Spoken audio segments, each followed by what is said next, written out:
Aujourd'hui, je m'entretiens avec une chapelière de Montréal. Les chapeaux qui sont parfois considérés comme superflus ou qu'on oublie dans la mode de tous les jours, mais il semblerait qu'il y a un regain en popularité de cet accessoire. Et que je ne vous entende dire « je n'ai pas une tête à chapeau » parce qu'aujourd'hui, Julie Roy de Blackburn et Raymond nous explique que c'est impossible. Ma, elle a fait le cours en premier. Elle m'a dit « Julie, là, faut vraiment que tu fasses ce cours-là, tu vas triper. » Puis 1 an plus tard, je suis allée faire le cours finalement. Puis là, j'étais comme « ouais, c'est vraiment cool. » Puis on s'est mis sur les réseaux sociaux à suivre un peu les chapeliers, ce qui se faisait à travers le monde. Le chapeau, ça devient un accessoire un peu comme des lunettes ou des bijoux.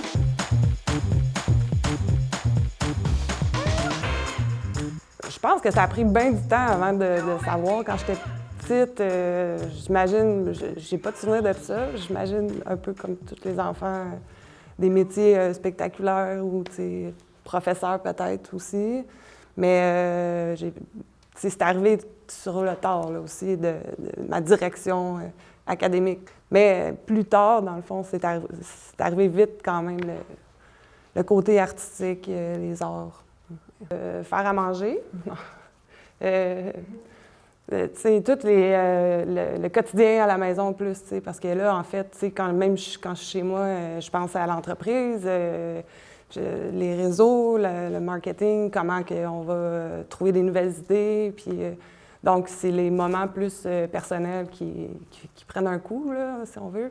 Puis, donc, c'est ça, je continue à me faire à manger, mais tu sais, c'est plus... c'est moins élaboré, c'est moins... c'est ça. Bien, comme la plupart du monde, ça doit être mon cellulaire. C'est ça, je dors avec. Je passe beaucoup d'heures. Là, rendu l'iPhone, maintenant, il me dit combien d'heures par semaine j'ai passé sur mon téléphone. C'est assez... un peu beaucoup. C'est sûr que dans l'équipe, c'est moi qui gère les réseaux sociaux, Facebook, Instagram. À chaque jour, je suis là-dessus. J'essaie d'être très active en publiant souvent des photos ou sur Facebook, c'est plus des petits textes, là, puis oui, c'est ça. Mais non, c'est l'outil, je te dirais. Ouais. Julie, merci d'être avec nous. Julie de Blackburn et Raymond, mais c'est pas mon nom de famille. Toi, c'est Roy et ta partner s'appelle Maëlissa Morin-Doré. Pourquoi Blackburn et Raymond?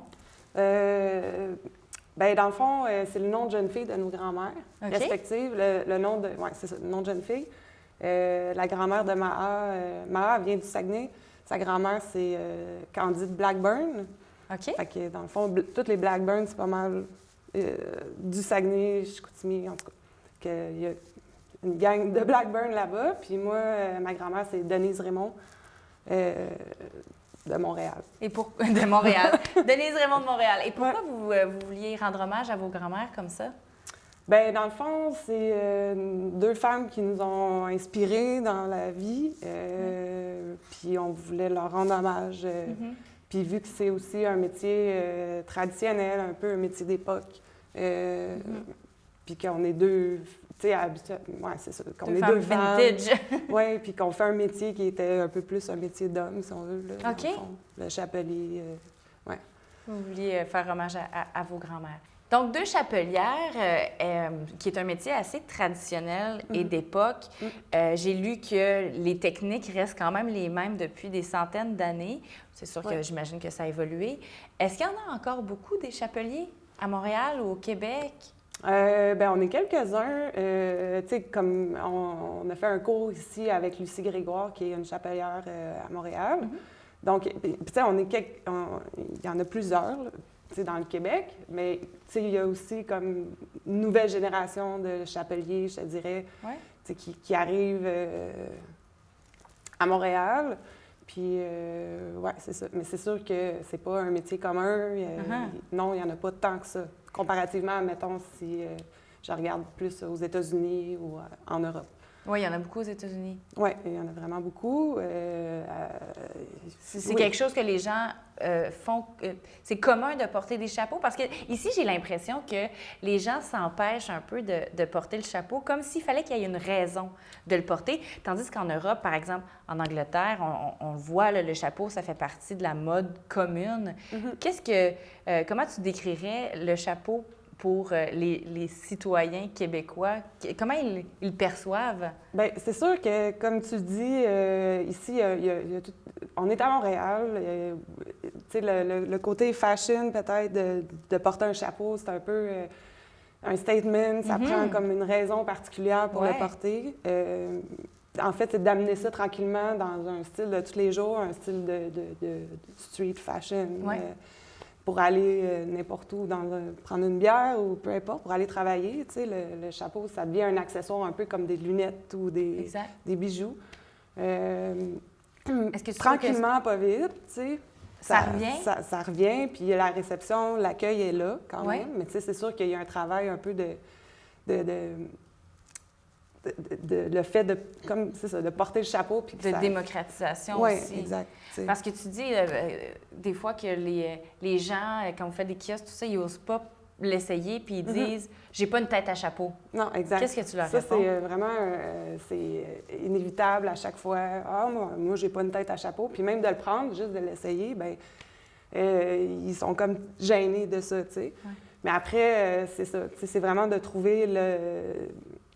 Il n'y a pas de raison de ne pas avoir une tête à chapeau. C'est vraiment Puis nous, on les fait aussi sur mesure. Donc, tu sais, on peut choisir la hauteur, on peut choisir la longueur du rebord, on peut choisir, tu sais, après, tout ce qu'on veut. Puis c'est de trouver la bonne forme du chapeau qui va faire que tu vas être bien dedans puis que tu n'auras pas l'impression d'avoir un chapeau sur la tête. Tu sais, il va être fait, tu sais, on peut tourner les rebords. En tout cas, on peut faire Il y a plein d'options qu'on Oui, c'est qu'on peut ça, tu sais. Après, c'est ça, c'est de choisir son bon chapeau pour sa tête. Oui. Toi, est-ce que tu emportes, vous deux, là, les deux femmes d'affaires, est-ce que à la base, vous emportiez beaucoup des chapeaux, puis c'est l'amour des chapeaux qui vous a réunis pour faire votre entreprise, ou c'est venu par hasard? En fait, on a travaillé ensemble dans la restauration, moi puis Mara, pendant plusieurs années, voire une dizaine d'années ensemble. On a eu un parcours on est allé j'étais à l'université en arts visuels, elle a fait une technique en design de mode à Marie-Victorin. Puis c'est par après ça, on a fait ça, là, on a continué à travailler, puis à un moment donné, Ma est allée faire le cours en introduction à la chapellerie avec Lucie Grégoire, puis elle m'a dit, là, Julie, vraiment, il faudrait que tu ailles faire ce cours-là, tu vas triper. Puis juste un an plus tard que là, j'ai décidé d'aller faire le cours. Puis effectivement, j'ai trippé en faisant le cours. Oui. Puis voir toutes les possibilités. Là, on s'est mis à s'intéresser aux chapeaux, aux chapeliers à travers le monde, puis là, voir toutes les possibilités. Puis oui, on portait des chapeaux avant ça, ou des foulards, tu sais, on avait toujours porté des chapeaux. Puis vous vous êtes dit que vous alliez vous lancer parce que vous ne trouviez pas chaussures à votre pied, donc chapeau à votre tête. Il y avait pas... vous ne trouviez pas sur le marché ce que vous vouliez? On ne trouvait pas ce qu'on voulait sur le marché. Il y a toujours quelque chose... Tu sais, le fit n'était jamais comme... Tu sais, j'en achetais pareil des chapeaux, mais tu sais, il y avait toujours quelque chose, soit un peu trop grand ou un peu trop petit, ou... tu sais, moi, j'aime ça quand même quand c'est rigide. Bien, c'est rare de trouver ça dans des magasins de grande surface. Ouais. Habituellement, c'est quand même mou, tu sais... Après, c'est correct, là, un chapeau plus mou aussi. Là, on en fait aussi pour des clientes qui préfèrent ça que le chapeau droit. Donc, puis après, tu sais, de la finition aussi, tu sais, tout ce qu'on met dessus ou les broderies.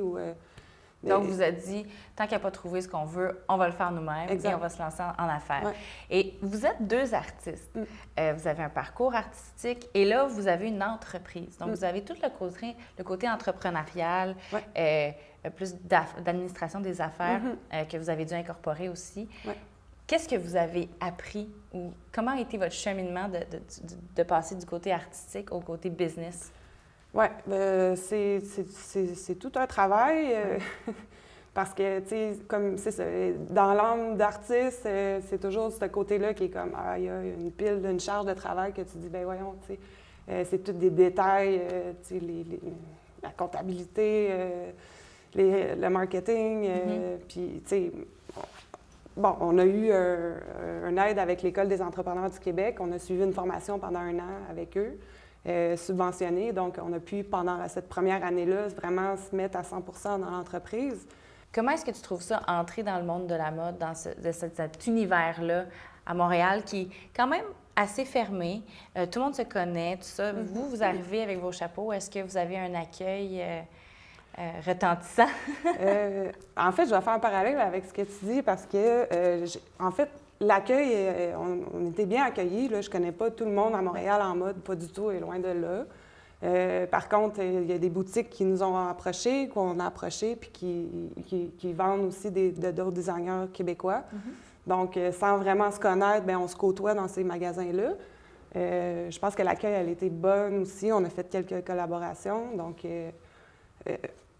oui, c'est ça. Et je pense, tu sais, fait que ça a été quand même facile, même si on a l'impression que c'est un milieu qui est plus froid, qui est plus difficile à atteindre. Oui. Dans le fond, le parallèle que je voulais faire, c'est que je trouvais que, tu sais, j'ai fait des études en arts visuels et médiatiques. Je trouve que, en fait, ce milieu-là est vraiment encore plus fermé et encore plus dur à percer ou à se faire reconnaître par ses pairs, si tu veux. Là. Mais comme, tu sais, là, je pense qu'on est arrivé avec un produit qui se démarque aussi, puis qui a été bien accueilli par le public et les gens de la mode. Même à faire un défilé avec Nico, designer. On est allé à Toronto, on a créé des chapeaux pour lui, pour le défilé. Donc, le Fashion Week, qui nous ont aussi écrit. Puis, bon, c'est tranquillement, pas vite. Vous faites votre place ici. C'est ça. Alors, tu parles de produits uniques et qui se distinguent. Bon, on va aller découvrir pourquoi. Alors, Julie, ici, on voit différents modèles de chapeaux en feutre et aussi en paille. Est-ce que tu peux nous expliquer rapidement comment ça fonctionne le processus de fabrication d'un chapeau? OK. Bien, il y a plusieurs étapes là, dans le processus. Dans le fond, on part vraiment d'un feutre, comme ça, pour les chapeaux en feutre. C'est un morceau de feutre, oui. C'est un morceau de feutre qui est feutré en cône. Donc, ça s'appelle une capeline ou un cône. OK. C'est fait exprès pour faire les chapeaux. On ne part pas d'un feutre plat ni de la paille. La paille, elle va être comme ça aussi quand on l'achète. OK. Donc, puis ça peut provenir d'un peu partout à travers le monde, d'Europe, des États-Unis, de Chine, d'Australie, de la matière première, qui est le feutre. Ensuite, dans le fond, on prend ça, faut l'immerger d'eau.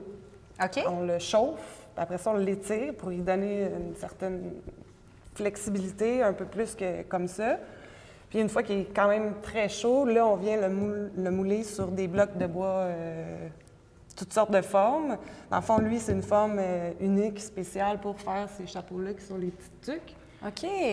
Puis là, lui, il se défait en plusieurs morceaux comme ça pour le Pourquoi? démoulage. OK. Mais est-ce que c'est aussi, tu peux gérer la grosseur de la tête? En fait, ce moule-là, on les fait pas mal one size. Ensuite, dans le fond, comment on gère la grandeur des chapeaux, lui, il y a quand même une certaine limite parce que le moule, il est tel quel. OK. En fait, c'est avec le ruban à l'intérieur, lui, on va le mesurer, puis le couper à la bonne grandeur de la tête de la personne. OK. Puis on va venir le coudre à l'intérieur, comme dans le fond, dans tous les chapeaux. On voit ici, là, il y a, c'est ça, là, il y a vraiment un tissu, un bandeau. Là. Oui, exactement. Ouais, puis lui, il va être à la grandeur, dans le fond, de la personne. De la personne, okay. Puis il bloque le feutre ou la paille à la grandeur de la personne. Qu'est-ce que tu aimes mieux travailler, le feutre ou la paille? Moi, j'ai un faible pour le feutre. Ouais. Tu sais, il veut se faire mouler, on le chauffe, puis là, tu sais, après, parce que, tu sais... C'est plus facile. C'est plus facile, mais c'est plus rapide avec la paille. Ah, OK. Ça sèche plus vite. Dans le fond, quand il est moulé, une fois qu'il est moulé, il faut qu'il sèche pendant au moins quasiment 24 heures. L'été, bon, ça peut aller un peu plus vite, mais tu sais, idéalement, on ne le fait pas sécher trop au soleil non plus. Donc, ça prend un bon 24 heures, 18-24 heures, tandis que la paille, elle va être sèche plus rapidement. Donc, parce que, dans le fond, souvent, on part d'un moule qui est plus rond aussi. OK. Pour faire ces formes-là, mettons. Qui sont carrées, là, oui. Oui. Mais on part du moule rond. Une fois qu'il est sèche, là, on le démoule, on le rechauffe, puis là, on vient y faire la forme du fedora à la main. Combien de temps ça prend pour faire un chapeau, environ? Bien, si on ne compte pas le temps de séchage, parce qu'il est quand même long, mais ça dépend vraiment de la garniture, qu'est-ce qu'on fait dessus, s'il y a de la broderie, comme ici, on l'a perlé, mais il ne passe pas à travers, fait qu'il il est perlé dans le Donc, le environ, fer. ça serait quoi la moyenne? Ça peut prendre... ça peut prendre 5 heures, ça peut prendre 6 heures, ça peut prendre une journée. C'est vraiment aussi... puis, de faire des tests aussi. Si c'est un chapeau sur mesure, bien là, on fait plusieurs tests. Des fois, c'est plus long parce qu'on essaie des choses, puis, pour qu'il soit comme... L'ajuster. Oui, exact. C'est quoi la différence en termes de qualité si on achète un chapeau fait à la main par rapport à un chapeau en grande surface? Bien, en fait, ça va être au niveau, comme je disais tantôt, dans le fond, ça va être la grandeur. Après, c'est vraiment ce que toi, tu veux dessus. Et puis, la texture aussi, c'est du feutre de laine. Il y a des chapeaux en grande surface que c'est comme un feutre un peu... synthétique? Oui, synthétique Oui, aussi, c'est ça, exact. Mais donc, c'est ça. Mais c'est vraiment le fait aussi qu'il soit vraiment fait pour toi à la grandeur. Puis, parce qu'il y a souvent des gens qui disent « Ah, moi, j'ai pas de tête à chapeau », puis ils veulent pas essayer de chapeau. Qu'est-ce que tu leur dis? Bien, c'est de trouver le bon format, la bonne shape, la bonne forme. Tu sais, on en a plusieurs. Il y a le fond plat, on en a des ronds aussi.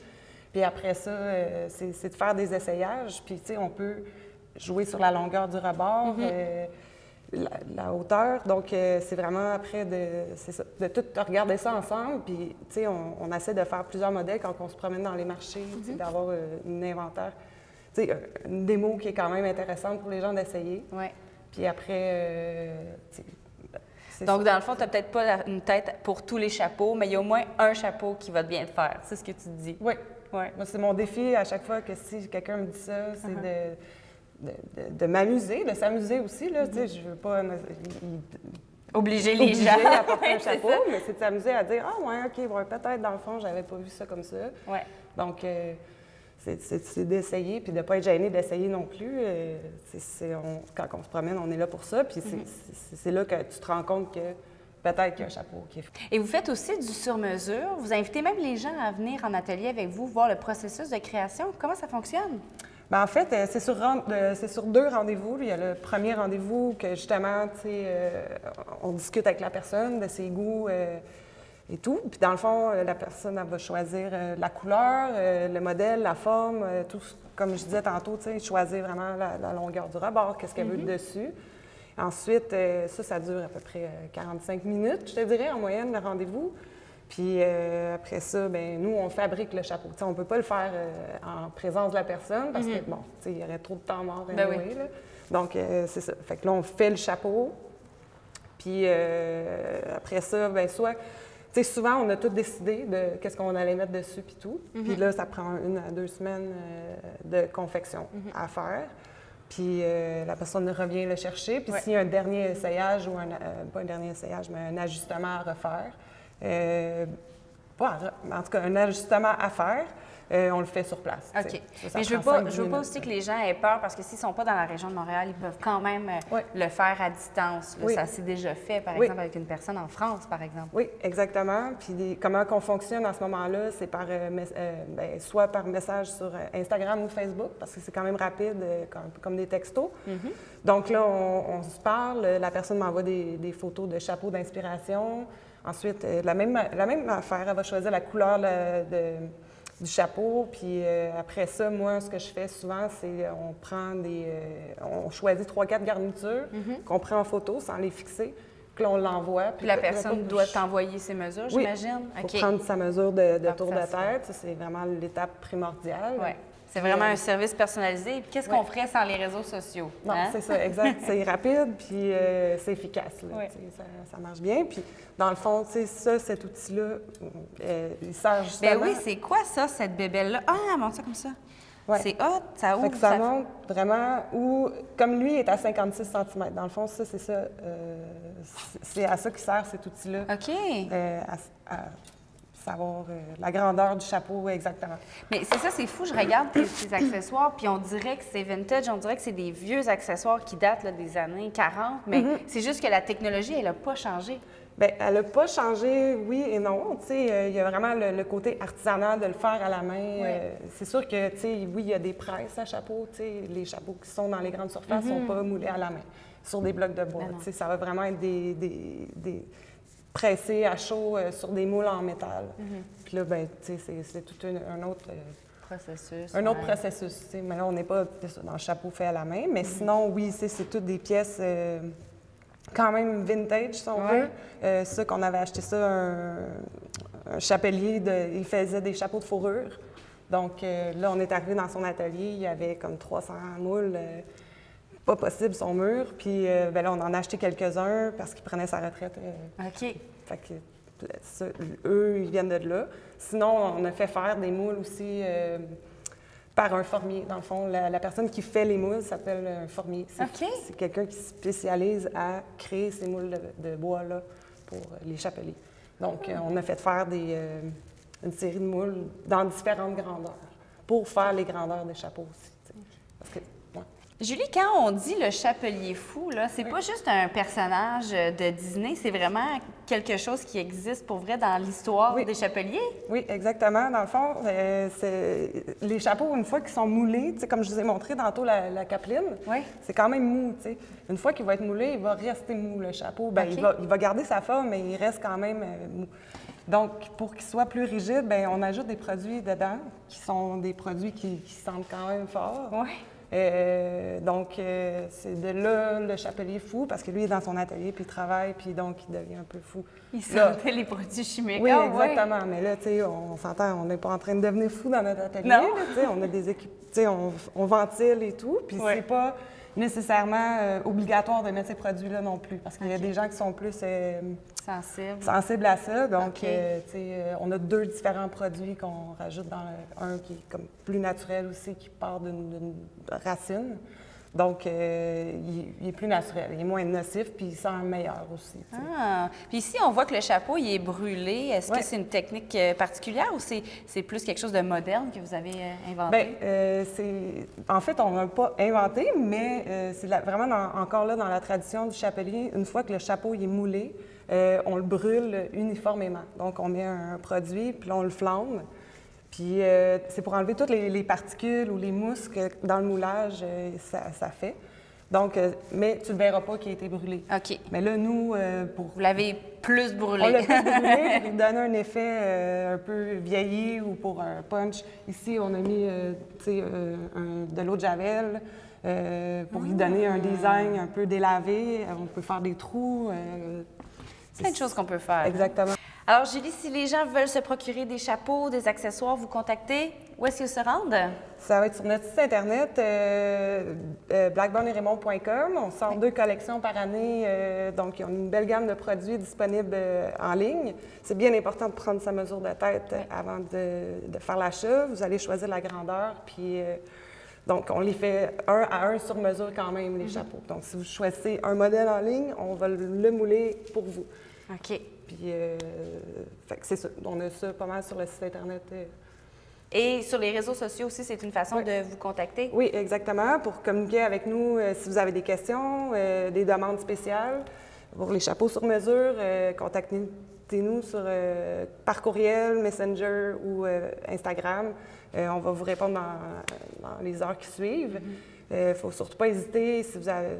Pour toute question, si vous n'êtes pas sûr, on est là pour ça, puis pour vous guider dans votre achat. Mais c'est ça qui est beau avec le fait main et l'artisanal. C'est un service super personnalisé. Oui, on est là. Merci beaucoup, Julie, d'avoir été avec nous. Puis bien, chapeau pour votre entreprise. Hein? Tu vois ce que j'ai fait? Hein? Merci.